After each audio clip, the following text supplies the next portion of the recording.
Hello students, आज हम start करेंगे क्लास सिक्स्थ। आज हम स्टार्ट करने वाले हैं क्लास सिक्स्थ का चैप्टर 1 लेक्चर 2। अगर किसी ने हमारा फर्स्ट लेक्चर नहीं देखा है तो वो हमारा फर्स्ट लेक्चर पहले देख सकता है। ठीक है, अब हम इसमें जो हम स्टार्ट करने वाले हैं वो है इंट्रोडक्शन टू पैटर्न्स। हम क्या स्टार्ट करने वाले हैं? Introductions to patterns. It means हम पढ़ेंगे इसमें कि पैटर्न्स क्या होते हैं। What is patterns? तो क्या इसका पहला आंसर क्या है? What is pattern?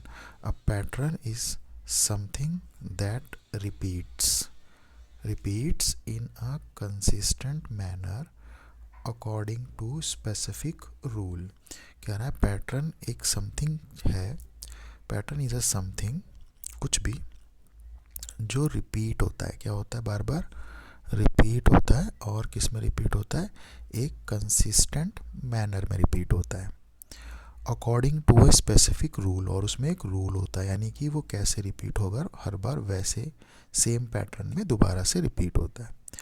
और order allowing us to anticipate what will come next। क्या मतलब है कि pattern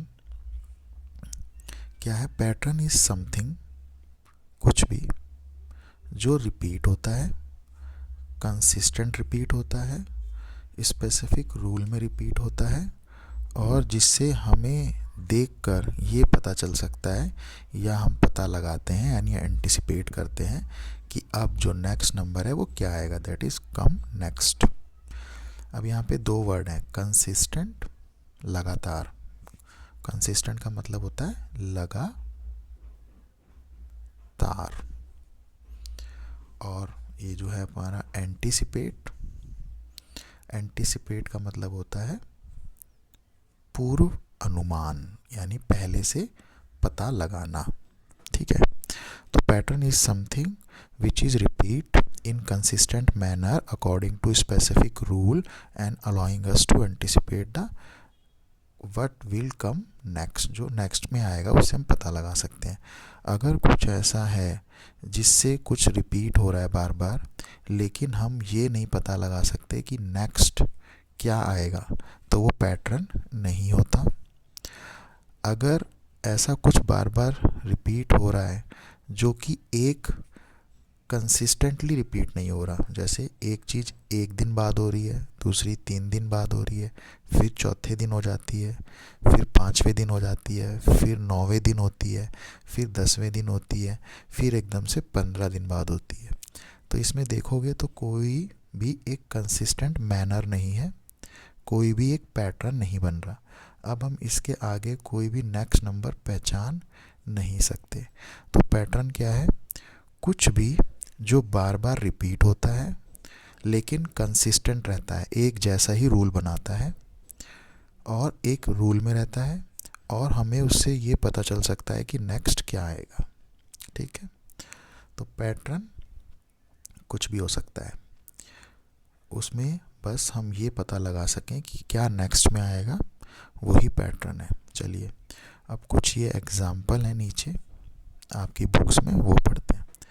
the rising and sitting of the sun in the east and west respectively each day demonstrate a pattern. कह रहा है सन का उगना और डूबना रोज भी एक प्रकार का पैटर्न है। क्या कहना चाहता है कि सुबह सूरज उगता है ईस्ट से और डूबता है वेस्ट में, तो ये भी एक पैटर्न है। अगर कभी ऐसा हो जाए कि सूरज वेस्ट से उग जाए ईस्ट में डूबे, या कभी साउथ से उग जाए और नॉर्थ में डूबे, तो ये पैटर्न नहीं रहेगा। क्या मतलब है इसका? दोबारा से मैं एक बार दोबारा से बताता हूँ आपको। कह रहा है पैटर्न कुछ भी जो बार बार रिपीट होता है और एक ही रूल के अकॉर्डिंग रिपीट होता है और जिससे हम नेक्स्ट आउटकम बता सकते हैं। आउटकम मतलब जो नेक्स्ट नंबर आएगा। तो इसमें पहला एग्जांपल दिया है आपकी बुक में कि rising and sitting of a sun in east and west is also an example pattern with a cycle of 24 hour. ये कह रहा है कि सन जो कि एक दिन हर बार रोज सुबह ईस्ट से उगता है और वेस्ट में डूब जाता है, ये भी एक प्रकार का पैटर्न है जो कि 24 आवर में हर बार होता है। ठीक है, नेक्स्ट देखते हैं। नेक्स्ट क्या एग्जांपल है? नेक्स्ट एग्जांपल है फेजेस ऑफ मून। हमने लास्ट क्लास में साइंस की बुक में पढ़ा हुआ है phases of moon where the appearance of the moon from the earth changes in a regular pattern। जो अर्थ जो मून है वो क्या करता है, हर बार अलग अलग फेजेस में चेंज होता रहता है। ठीक है, इन 30 डेज। ठीक है, इन 30 डेज क्या चीज़ है इसका मतलब, देखते हैं। There are total 8 moon phases which occur in order, एक ऑर्डर में आता है। New moon, waxing crescent, first quarter waxing gibbous, full moon waning gibbous, third quarter and crescent. यानी कि यहाँ पे जो दे रखा है कि जो मून है वो एक बार घूमता घूमता चलता रहता है। यानी कि ये जो सारे ये जो दिए हुए हैं ये क्या दिए हुए हैं, फेजेस दिए हुए हैं। तो मून एक पैटर्न में चलता रहता है, मून एक पैटर्न में चलता रहता है। मून अपना पैटर्न नहीं बदलता। ठीक है, पहले क्या है 8 फेजेस हैं तो हर बार 8 फेजेस रहेंगे। कितने मून में कितने फेजेस होते हैं, 8, तो हर बार 8 फेजेस रहेंगे। कहाँ से, पहले सबसे पहले न्यू मून, ठीक है, फिर वैक्सीन क्रिस्टन। ठीक है, तो ये बार बार ऐसे ही चलता रहता है, यहाँ से स्टार्ट होता है ऐसे चलता है ऐसे चलता है ऐसे ऐसे ऐसे ऐसे ऐसे हर बार 30 डेज में ऐसे ही चलता रहता है। तो ये भी एक प्रकार का क्या हो गया, पैटर्न हो गया। ठीक है, तो अभी तक हमने कितने एग्जाम्पल पढ़े, 2। पहला एग्जाम्पल क्या है, पहला एग्जाम्पल है, पहले एग्जाम्पल के लिए कह रहे हैं सन का, दूसरा एग्जाम्पल दे रहे हैं मून का। ये किस चीज़ के एग्जाम्पल हैं, ये एग्जाम्पल है पैटर्न के। पैटर्न क्या है, कुछ भी जो बार बार रिपीट होता हो और कंसिस्टेंटली रिपीट होता हो, एक रूल के अंदर रिपीट होता हो, जिससे हम उसको एंटिसिपेट कर सकें, पता लगा सकें कि जो नेक्स्ट है वो क्या आएगा। ठीक है, यहाँ तक समझ में आ गया। चलिए आगे चलते हैं। नेक्स्ट जो एग्जाम्पल दिया हुआ है वो है the sea shell. Sea shell such as nautilus. क्या मतलब है, सी शेल क्या होती है, ये जो यहाँ पे दिख रहा है ये सील शेल होती हैं। सी शेल का मतलब होता है सीपियाँ या शंख टाइप का, जो भी आपने देखा हो ये है बेसिकली। इसमें भी एक पैटर्न ही होता है, जैसे ये लाइनें देख रहे हैं आप इसके ऊपर, लाइक ऐसे ऐसे ऐसे ऐसे ऐसे जो ये लाइनें देखते हैं ये भी एक प्रकार का पैटर्न है। इस एग्जाम्पल में यही बताया गया है कि सी सेल भी एक पैटर्न है, वो भी कंटिन्यूसली सेम पैटर्न में ही चलता है। ठीक है, sea shell such as nautilus a spiral, spiral मतलब घुमावदार, यहाँ पे जो वर्ड दिया हुआ है स्पाइरल मतलब घुमावदार, जो उसके अंदर ये घुमावदार पैटर्न है, ये घुमावदार pattern is displays that adhere closely to a well known sequence number. ये भी एक वेल नोन सीक्वेंस नंबर है, यानी एक पैटर्न में है, और उस पैटर्न में है 1 1 2 2 2 3 5 8 called Fibonacci sequence, called Fibonacci sequence. ये क्या कहना चाह रहे हैं, ये कहना चाह रहे हैं कि जो सी शेल होता है यानी शंख या सीपियाँ, वो भी एक प्रकार के पैटर्न में होती हैं। उनका जो पैटर्न होता है वो कुछ इस प्रकार का होता है, ये जो यहाँ दिया हुआ है क्या प्रकार है उसका, 1 1, उसका जो वो किस प्रकार का पैटर्न है उनका वो इस तरीके से दिया हुआ है। मैं दोबारा से लिखता हूँ, 1 1 2 3 5 8। इस तरीके के पैटर्न को हम लोग कहते हैं फिबोनाची सीक्वेंस। फिबोनाची सीक्वेंस, ठीक है। Each chamber of Nautilus shall grow size following Fibonacci numbers, creating visually striking spiral in both aesthetically pleasing and mathematically intriguing। क्या कहना चाहता है, कह रहा है ये जो घुमावदार पैटर्न है वो भी एक सीक्वेंस है, वो सीक्वेंस इस नंबर का है और इन नंबर के सीक्वेंस को हम फिबोनाची सीक्वेंस कहते हैं। अब ये फिबोनाची या फिबोनाची क्या चीज़ है उसको भी समझते हैं। देखिए आपके नेक्स्ट चैप्टर में यानी इसी चैप्टर में आगे ये फिबोनाची के बारे में बताया गया है, तो हम उस वक्त पढ़ेंगे इसको। अभी बस हमें ये यहाँ पे एग्जांपल समझना है कि सी सेल भी एक प्रकार के पैटर्न में होते हैं, ठीक है। यहाँ तक समझ में आ गया। चलिए आगे चलते हैं। तो हमने इस पेज पर बेसिकली क्या देखा, चलिए एक बार दोबारा रिपीट करते हैं। इस पेज पर हमने पैटर्न देखा क्या होता है, पैटर्न के बाद हमने उसके अंदर देखा एग्जाम्पल, एक सन का, एक मून का, और फिर उसके बाद हमने देखा एक एग्जाम्पल शी सेल का, ठीक है। चलिए नेक्स्ट पेज पे चलते हैं।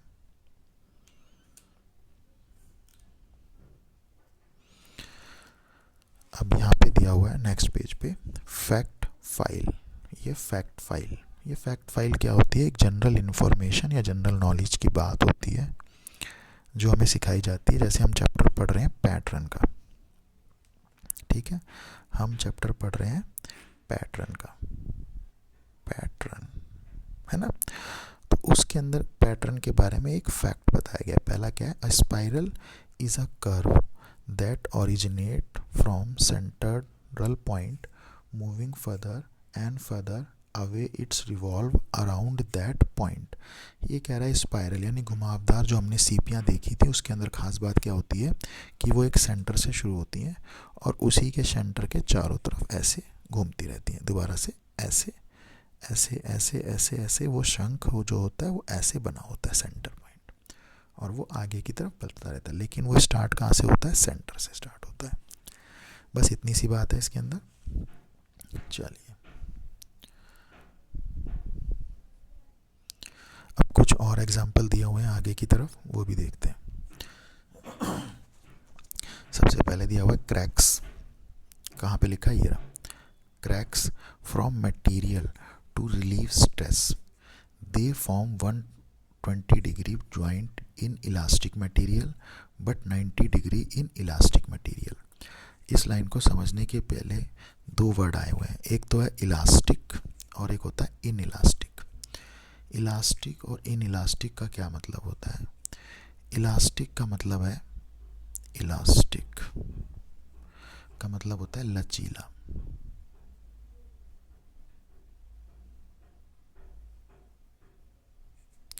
लचीला, और इन इलास्टिक का यानी जो लचीला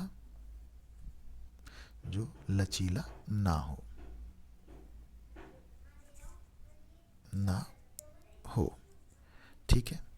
तो इलास्टिक मतलब जो लचीला यानी मुड़ जाता है थोड़ा बहुत, और इन इलास्टिक मतलब जो मुड़ता नहीं है थोड़ा बहुत भी। ये कह रहे हैं जो क्रैक्स होते हैं मटेरियल में, मटेरियल मतलब कोई भी सामग्री कोई भी चीज़, वो 180 डिग्री के क्रैक्स होते हैं। वो ये दर्शाते हैं, मतलब ये दिखाते हैं क्रैक्स कि वो एक पैटर्न में है, ठीक है।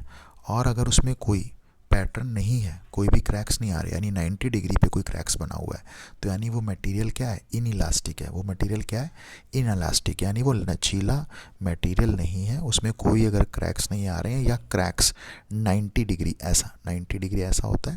हम नेक्स्ट चैप्टर में पढ़ेंगे 90 डिग्री क्या होता है। अगर 90 डिग्री में बना हुआ है तो वो इन इलास्टिक होता है, और 120 डिग्री में या छोटे मोटे क्रैक्स, यानी अगर कोई चीज़, जैसे कि एग्जाम्पल के तौर पे मैं एक बार यहाँ पे दिखाता हूँ,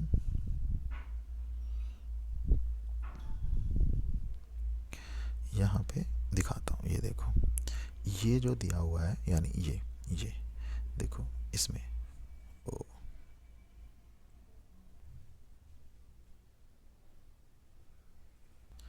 चलिए मैं क्या बोल रहा था इसके अंदर, मैं कह रहा था कि ये जो चीज़ें दी हुई हैं, ये क्रैक्स क्या बता रहे हैं कि ये जो मटेरियल है वो इलास्टिक मटेरियल है, यानी लचीला है थोड़ा बहुत, और अगर इसमें क्रैक्स 120 डिग्री पे बने हुए हैं, मतलब बहुत सारे क्रैक्स बने हुए हैं ऐसे ऐसे ऐसे ऐसे ऐसे।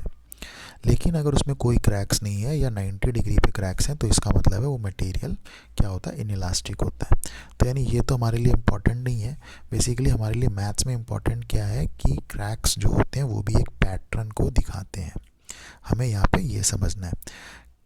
आगे देखते हैं क्रैकिंग पैटर्न्स। देखिए यहाँ पे लिखा भी हुआ है, cracking patterns are whispered in nature, for example in rocks, mud, tree barks, other surfaces. क्या चाहिए, यानी कि जो ये पैटर्न्स होते हैं हम उसको रॉक्स में देख सकते हैं, पहाड़ों में, मड में, यानी कोई सूखी ज़मीन, दलदली ज़मीन जब वो सूख जाती है, ठीक है, ट्री की जड़ों में या उसके जो तने होते हैं उसके अंदर, और अदर सरफेसेस और बहुत जगह देख सकते हैं। ठीक है, ये यहाँ तक हो गया। चलिए अब इसके आगे देखते हैं। अब नेक्स्ट है in genetic pattern bye DNA, यानी ये कह रहा है, ये भी एक प्रकार का एग्जाम्पल दिया हुआ है हमें कि डीएनए जो होता है जिसमें हम जेनेटिक चेक करते हैं वो भी एक पैटर्न के बेस पे होता है, जो कि ये यहाँ दिया हुआ है। ठीक है, इसमें भी हमें ज़्यादा समझने की ज़रूरत नहीं है। अभी तक हमने जो इसके अंदर पढ़ा है, अभी तक हम ये जितने भी ये एग्जाम्पल देख रहे हैं, ये सब एग्जाम्पल हैं पैटर्न के, ये सब एग्जाम्पल हैं पैटर्न के। कह रहा है पैटर्न एक रिपीटेड और कंसिस्टेंट थिंग होती है जिसमें हम आउटकम का पता लगा सकते हैं, एंटिसिपेट। तो पहला एग्जाम्पल बुक ने हमें दे दिया सन का, दूसरा एग्जाम्पल दे दिया मून का, ठीक है, तीसरा एग्जाम्पल दे दिया हमें सी सेल का, उसके बाद चौथा एग्जाम्पल हमें दे दिया इन्होंने क्रैक्स का, पांचवा एग्जाम्पल जो इन्होंने हमें दिया है वो है जेनेटिक का। अब छठा एग्जाम्पल में आते हैं हम लोग, किसमें एग्जाम्पल में, सिक्स्थ एग्जाम्पल। चलिए अब देखते हैं हमारा सिक्स्थ एग्जाम्पल क्या है। यहाँ पे देखते हैं इन फिजिक्स साइंस, ठीक है, फिजिक्स मतलब अभी आपके यहाँ सिर्फ अभी साइंस है, ठीक है, 9th या 10th में आपके यहाँ पे फिजिक्स हो जाएगी, केमिस्ट्री हो जाएगी और बायोलॉजी, यानी साइंस को 3 पार्टों में बांटा जाता है। तो अभी हम लोग सिर्फ फिजिक्स, यहाँ पे ज़्यादा नहीं समझना हमें फिजिक्स क्या होती है, बस फिजिक्स मतलब साइंस। फिजिक्स में क्या कह रहे हैं, इन रिपल्स वेव्स यानी कि लहरें, ये दोनों का मतलब लहरें, created in water in when a stone is thrown is another example of pattern। क्या कह रहा है, कह रहा है कि अगर हम कोई पत्थर वाटर में फेंकते हैं, कोई पत्थर वाटर में फेंकते हैं, जैसे इस एग्जाम्पल में, यानी ये जो पिक्चर है, ये वाली पिक्चर, इसमें जो दिया हुआ है, अगर कोई पत्थर हम पानी में फेंकते हैं, उसके अंदर जो लहरें यानी रिपल्स यानी क्रिएट होती हैं, वो भी एक पैटर्न है। तो यानी कि हमारी बुक्स ने हमें पहले बताया व्हाट इज़ पैटर्न, उसके बाद उसके हमें 6 एग्जाम्पल दिए हैं। ठीक है, ये हमारे लिए इतने ज़्यादा इम्पोर्टेंट नहीं है, लेकिन हमें पता होना चाहिए कि pattern day to day life में भी होता है, साइंस में भी होता है, हर जगह होता है, अगर हम उसे ध्यान से देखना चाहें। तो आगे देखते हैं, चलिए आगे देखते हैं, चलिए देखते हैं। So there are pattern in everywhere in human made world, यानी जो ह्यूमन ने चीज़ें बनाई हैं, abstract world and natural and science. In this chapter we will not only study the artistry and creativity involved in all these kind of pattern, but also try to explain these pattern using mathematics. It is for with fundamental reason that mathematics is considered both as an art and science। ये आखिरी में जो इसने line लिखी है, ये एक maths की डेफिनेशन है। हम लोगों ने अभी तक मैथ्स पढ़ा है, व्हाट इज मैथ्स, हम लोग समझते हैं math is plus minus divide multiply. ठीक है, अगर हम मैथ्स को देखे जाएं एक डेफिनेशन में, तो मैथ्स क्या लिखा हुआ है, maths is a consider both एक आर्ट, यानी both an art and a science, यानी कि मैथ्स एक कला भी है और एक विज्ञान भी है। यानी मैथ्स के अंदर दोनों चीज़ें इन्वॉल्व होती हैं। जैसे कि हमने अभी देखा अपने सभी एग्जाम्पल में कि जब हम पत्थर फेंकते हैं तो भी एक पैटर्न बनता है, वो मैथ्स में। एक हम क्रैक्स देखते हैं, वो भी एक पैटर्न में है। डीएनए, वो भी एक पैटर्न में है।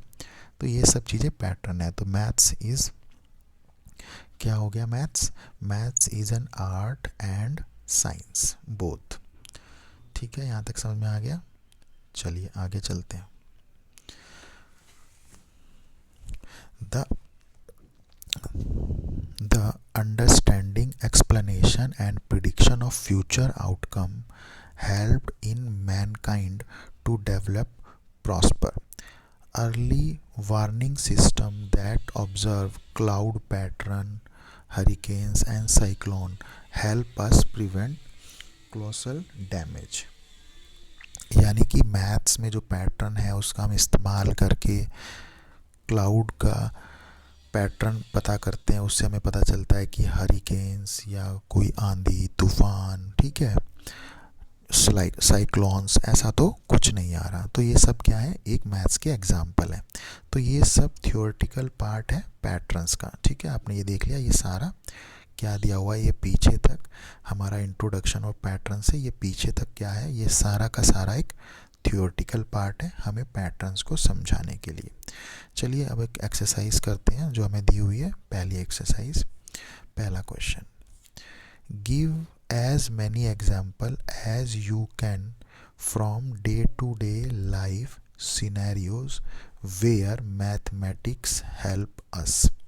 ये कह रहा है गिव एन एग्जाम्पल, एक एग्जाम्पल दो, many examples, as you can from day to day life, day to day life के एग्जाम्पल दो जिसमें हमें मैथमेटिक हेल्प करती है।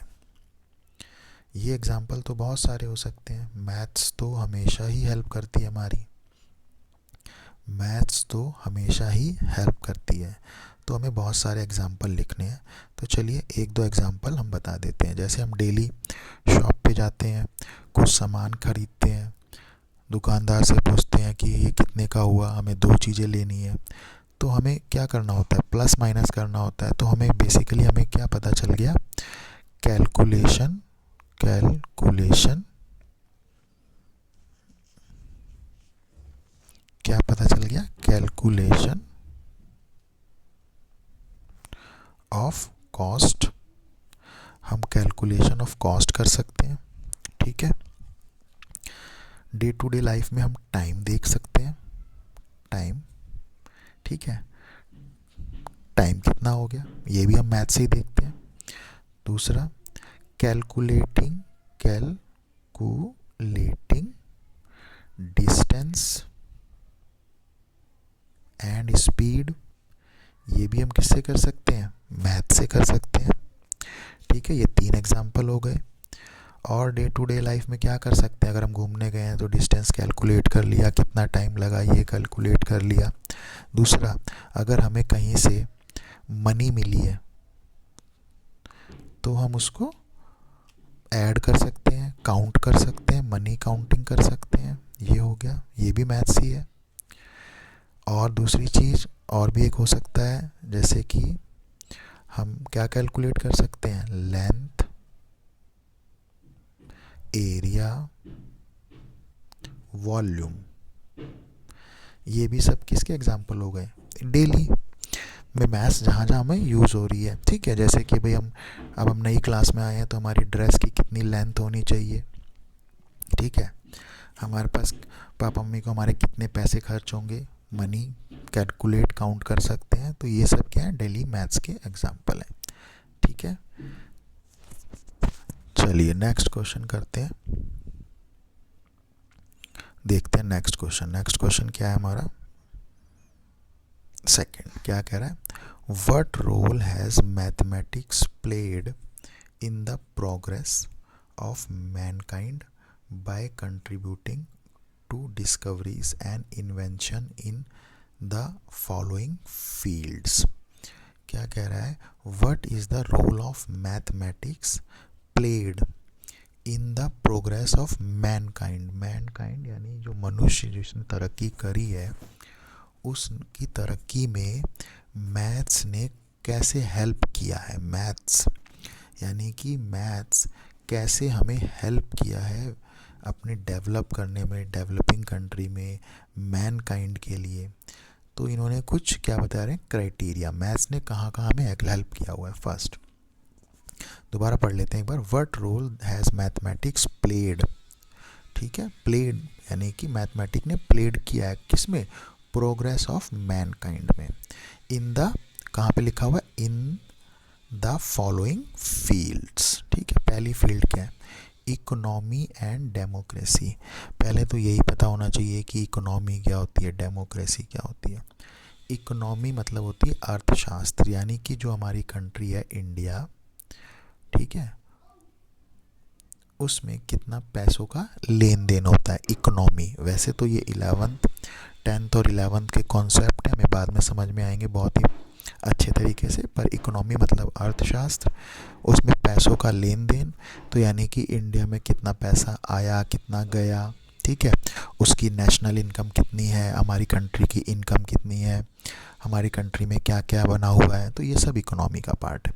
डेमोक्रेसी मतलब लोकतंत्र, यानी कि हमारे यहाँ जैसे कि इंडिया में लोकतंत्र है, जैसे कि हमने अपनी 5th क्लास की बुक में, कौन सी क्लास में पढ़ा हुआ है, 4th और 5th में, सोशल साइंस में। गवर्नमेंट, हमने किसके बारे में पढ़ा हुआ है, गवर्नमेंट के बारे में। तो इंडियन गवर्नमेंट कैसी है, डेमोक्रेसी है। इंडिया के अंदर कैसी है, डेमोक्रेसी, यानी कि लोगों का राज है। किसका राज है, लोगों का। और लोगों का राज कैसे होता है, यानी कि हम लोग, जो लोग होते हैं यानी पीपल, यानी कि पीपल वोट डालते हैं, क्या डालते हैं, वोट डालते हैं, और फिर हम किसी पर्सन को चुनते हैं। ठीक है, और वो पर्सन क्या बनते हैं, वो पर्सन हमारे देश के मिनिस्टर्स बनते हैं, यानी जो हमारी इंडिया को चलाएंगे। और उसी में से हम किसी को क्या चुन लेते हैं, प्राइम मिनिस्टर चुन लेते हैं। ठीक है, तो ये कॉन्सेप्ट आगे के हैं, किसी और क्लास में डिटेल में हम बताएंगे, लेकिन अभी फ़िलहाल हम क्या पढ़ रहे हैं, मैथ्स पढ़ रहे हैं। तो उसके अंदर हमें ये बताना है कि मैथ्स ने कैसे हेल्प किया इकोनॉमी में। तो मैथ्स कैसे इकोनॉमी में हेल्प करता है, मैथ्स हेल्प करता है इन प्रिपेयरिंग बजट। बजट क्या होता है, कितना पैसा आएगा जाएगा, कहाँ पे कितना खर्च होगा। तो मैथ्स से ही हो सकता है प्लस माइनस इकोनॉमी में। अच्छा, अब डेमोक्रेसी में कैसे हेल्प करता है, डेमोक्रेसी किसकी होती है, पीपल की। पीपल की वजह से वो क्या डालते हैं, वोट्स। तो यानी कि counting of votes, counting of votes, यानी कि मैथ्स ने हमारे को प्रोग्रेस करने में कहाँ पे हेल्प करी है, इकोनॉमी और डेमोक्रेसी में। हमें बजट प्रिपेयर करने में हेल्प करते हैं, काउंटिंग ऑफ वोट्स में हेल्प करते हैं, या हम कह सकते हैं टैक्सेशन, टैक्स में हेल्प करते हैं, टैक्स की कैलकुलेशन। टैक्स क्या होता है, अगर कोई पर्सन कोई इनकम कमाता है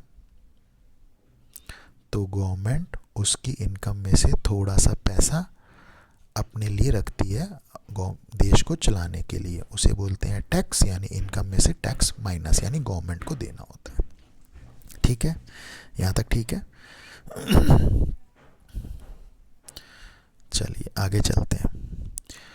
सेकंड पॉइंट है building infrastructure like sea bridge, new parliament building, state of unity, complex architectural marvels etcetera. तो मैथ्स ने इस चीज़ में कहाँ हेल्प करी है, तो मैथ्स इन चीज़ों में कहाँ पे हेल्प, कैसे हेल्प करता है, मैथ्स इन चीज़ों में हेल्प करता है हम लोगों को। कैसे करता है, सोच के बताइए।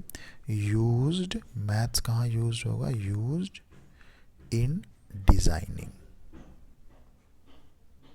Designing structures.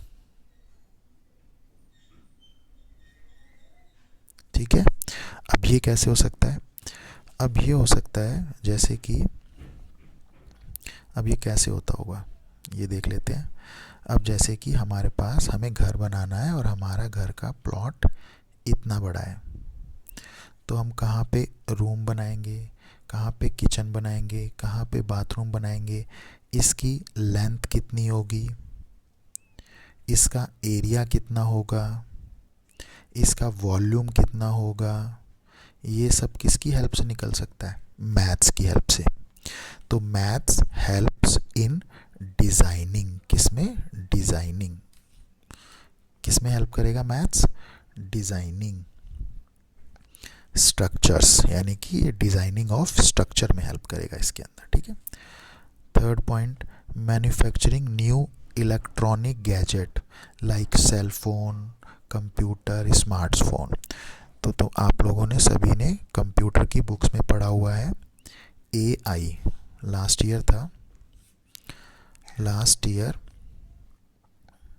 5th क्लास में भी AI था, 4th में भी AI था, उसमें भी स्मार्टफोन थे। ठीक है, स्मार्टफोन थे। ठीक है, कंप्यूटर था। अब सबने पढ़ा हुआ है ये कंप्यूटर के अंदर एक सॉफ्टवेयर चलता है। कंप्यूटर किससे चलता है? एप्लीकेशन सॉफ्टवेयर से। किससे चलता है? कंप्यूटर चलता है एप्लीकेशन सॉफ्टवेयर से। किससे चलता है कंप्यूटर? एप्लीकेशन सॉफ्टवेयर से। ठीक है, सॉफ्टवेयर से। और ये जो एप्लीकेशन सॉफ्टवेयर कैसे बनते हैं? प्रोग्रामिंग से। प्रोग्रामिंग से। प्रोग्रामिंग के अंदर क्या होती हैं? कमांड्स। और इनको कमांड्स को, ये जो कमांड्स बनती हैं, ये जो कमांड्स बनती हैं, ये जो कमांड्स यानी इंस्ट्रक्शंस, कमांड मीन्स इंस्ट्रक्शंस। वो जो इंस्ट्रक्शंस होती हैं वो क्या इंस्ट्रक्शन देनी है, कितनी देनी है, वो किसकी हेल्प से बनेगी? मैथ्स की। यानी कि अगर हम सही वर्ड का इस्तेमाल करें इन सब में जो मैंने ये बोला है, इसके लिए सभी का सही वर्ड इस्तेमाल करें, ये क्या चीज़ है? अगर हम सही वर्ड का इस्तेमाल करें इन गैजेट्स में, तो हमारा सही वर्ड होगा यूज्ड मैथमेटिक्स। यूज्ड ऐसे लिखते हैं, used mathematics, used in programs. Used in programs. Programs, writing थोड़ी सही नहीं आ रही है, प्रोग्राम्स। ठीक है, मैं दोबारा लिख देता हूँ एक बार। प्रोग्राम्स। And coding. क्या वर्ड है? कोडिंग।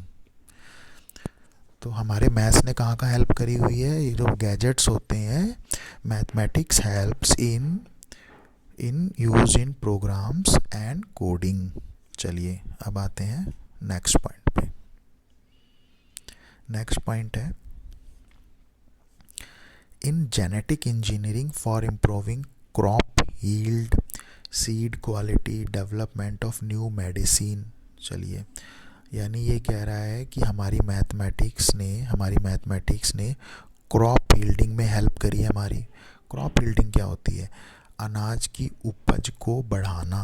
अनाज की उपज को बढ़ाना यानी क्या कहना चाहता है कि थोड़ी ज़मीन है, इस पे हमने थोड़े गेहूँ लगा दिए, लेकिन गेहूँ की उपज है वो बहुत ज़्यादा हो गई। अगर पहले 10 kg हुआ करती थी, तो अब क्या हो गया? 15 kg हो गया। चलिए, समझ में आया क्या कह रहा हूँ मैं? यानी कि हमारे पास एक खेत था, उसमें हमने गेहूँ लगाए। गेहूँ पहले 10 किलो होते थे, अब 15 kg होते हैं। तो हमने क्या किया होगा? हमने डाटा एनालिसिस किया होगा। डाटा एनालिसिस कि हमने क्या क्या चेंज किया या क्या क्या चेंज किया जिससे हमारी ये उपज बढ़ी। तो यानी हमने कुछ डाटा एनालाइज किया होगा, कुछ रिसर्च वर्क किया होगा। क्या किया होगा हम लोगों ने? रिसर्च। और रिसर्च बिना मैथ्स के नहीं हो सकती, उसमें सारे फार्मूले, कोडिंग सब कुछ होता है। ठीक है, अब रिसर्च की तरह हो सके। ठीक है, अब इसका मतलब क्या है? अब इसका मतलब क्या है? अब इसका मतलब है कि ये जो हमारा फोर्थ पॉइंट दिया हुआ है, ये, चलिए इसका मतलब है ये जो हमारा फोर्थ पॉइंट दिया हुआ है, crop yield, seed quality, development में मैथ्स ने कैसे किया है? तो मैथ्स ने किया है, हम इसमें लिखेंगे used in research, used in research of new medicines